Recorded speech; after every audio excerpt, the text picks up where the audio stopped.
Welcome to Not Milk Never Milk. Subscribe if you're lactose intolerant. You start by confirming hardware and drivers so nothing blocks the switch. First, verify the discrete GPU is physically seated and power cables are attached.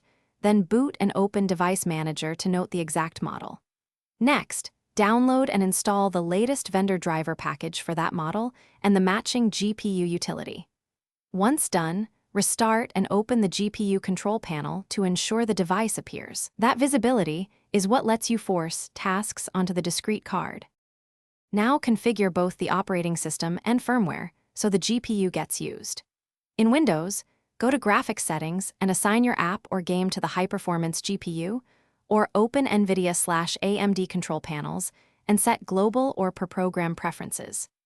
Then reboot into BIOS or UEFI and set the primary display to PCIe or discrete graphics so initial output comes from the GPU. Make sure the power plan is high performance and, if needed, disable integrated GPU only after confirming display output from the discrete card.